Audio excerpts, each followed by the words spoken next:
నుంచి పుట్టిన గాయకుడు.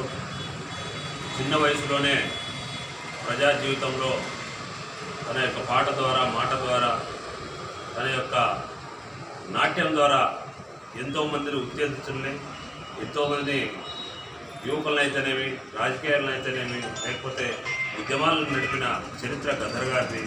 ఈ రోజున ఆయన 77వ సంవత్సర జయంతి శుభాకాంక్షలు అందరికీ తెలియజేస్తూ, గత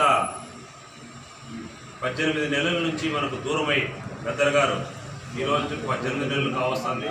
ఈయన యొక్క ఆశయాలను అయితేనేమి, ఆ యొక్క ఆలోచన విధానాన్ని అయితేనేమి మనమందరం కూడా ఆచరించాలా, ప్రజల్లోకి తీసుకువెళ్ళాలని చెప్పి ఈ సందర్భంగా కోరుకుంటూ, ఈ యొక్క గద్దర్ జీవితం దాదాపు 60 సంవత్సరాల పాటు ప్రజా జీవితంలోనే గడిచింది. తన యొక్క పాటల ద్వారా ఎంతోమంది ఉత్తేజం చేసి ప్రభుత్వాలను కూడా పేద ప్రజల వైపు మళ్లించిన శక్తి ఆయనది. ఆయనకున్న ఆలోచన ధోరణి, ఆయన పాట ద్వారా ఆయన ఉత్తేజం చేసిన తీరు మనం నిజంగా హర్షించాలని చెప్పి ఈ సందర్భంగా తెలియజేస్తూ, ఈ 77వ జయంతిని ఈ రోజున అనంతపురం జిల్లాలో బీసీ, ఎస్సీ, ఎస్టీ, మైనార్టీలు అందరూ కూడా కలిసి ఈ యొక్క జయంతిని నిర్వహించుకోవడం నిజంగా ఆనందదాయకమని తెలియజేస్తూ, జై హింద్, జై భీమ్. జయంతి సందర్భంగా ఘనంగా నివాళులర్పిస్తున్నాము. గత 18 నెలల నుంచి మనకు దూరమైనా కానీ ఆయన ఆట పాటలతో గద్దర్ గారు దళిత ముద్దుబిడ్డ, దళిత బహుజనుల ముద్దుబిడ్డ.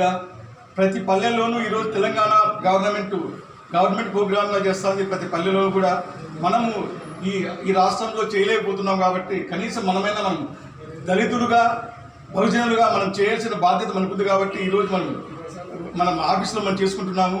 అతను అందరికీ కూడా చాలా ఆదర్శప్రాయుడు. అతని ఆట పాటలతో ప్రజలు ఉత్తేజపరిచి ఎంతోమంది చైతన్యపరిచి ఈరోజు చాలామంది ఉద్యమకారులుగా తయారైనారు. ప్రజలు ఇదైనారు అంటే ఆయన పాటల స్ఫూర్తితోనే ఈరోజు మనం స్మరించుకుంటున్నాము. గద్దర్ గారు లేని లోటు మనం తీరని లోటు. ఆయన ఆశయాలు మనం కొనసాగించాలంటే మనం ప్రతి ఒక్కరు కూడా దళిత బిడ్డలుగా మనం కార్యక్రమాల్లో ఆయన ఆశయాలు ముందుకు తీసుకుపోవాలా. ఆయన ఎప్పుడు కూడా అవార్డుల కోసం ఎప్పుడు కూడా ఆశపడలేదు, అవార్డు కోసం ఎప్పుడు కూడా వెంబట్లాడలేదు. గవర్నమెంట్ రెఫర్ చేసింది కాబట్టి ఆయనకు అవార్డు ఇవ్వాలనేసి ఇచ్చేస్తే బీజేపీ ప్రభుత్వం బండి సంజయ్ కానీ, తర్వాత మన అనంతపురం జిల్లా విష్ణు కానీ చాలా దరిద్రంగా మాట్లాడుతున్నారు. విష్ణుకు కూడా ఈరోజు మనం హెచ్చరిస్తున్నాము. విష్ణు, నువ్వు గతం మర్చిపోతున్నావు. నిన్ను ఎవరైతే కొట్టినారో వాళ్ళు ఎమ్మెల్యే అయినారు, మరి మిగతా వాళ్ళతో కొట్టించుకునే పరిస్థితి తీసుకొని రావద్దని మేము హెచ్చరిస్తున్నాము. బండి సంజయ్ కూడా చెప్తున్నాం, బండి సంజయ్ నువ్వు మాట ఖచ్చితంగా విరమించుకోవాల్సిందే.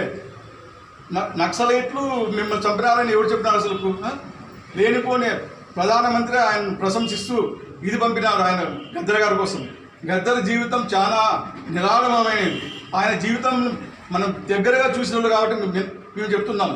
గద్దర్ గారు లేని లోటు, గద్దర్ ఆశయాలు ముందుకు తీసుకుపోతామని సందర్భంగా తెలియజేస్తూ ఘనమైన నివాళులు అర్పిస్తున్నాం. తరఫున నివాళులర్పించుకుంటా. అదేవిధంగా గద్దర్ తన జీవితాంతం కూడా ప్రజల కోసం రాజ్యం తన శరీరంలో తూటాలు దింపితే కూడా శరీరంలో తూటాలు పెట్టుకొని జీవించినటువంటి ప్రపంచ విప్లవకారుడు గద్దర్ గారు. అదేవిధంగా ఒక పాటని తూటాలాగా పేర్చినటువంటి ప్రపంచంలోనే ఒక పాట ద్వారా లక్షల మందిని ప్రేరేపితం చేసి వందల మందిని ఆయన ఆలోచన కార్యాచరణలోకి తిప్పినటువంటి శక్తివంతమైనటువంటి గొంతుక. ఆయన రచన కూడా అంతే బలమైన రచన చేశాడు. తన జీవిత కాలం కూడా ప్రజల కోసం జీవించినటువంటి నిస్వార్థపరుడైనటువంటి ప్రపంచ విప్లవకారుడు గద్దర్ గారిని మనం స్మరించుకోవడం చాలా గర్వకారణంగా ఉంది.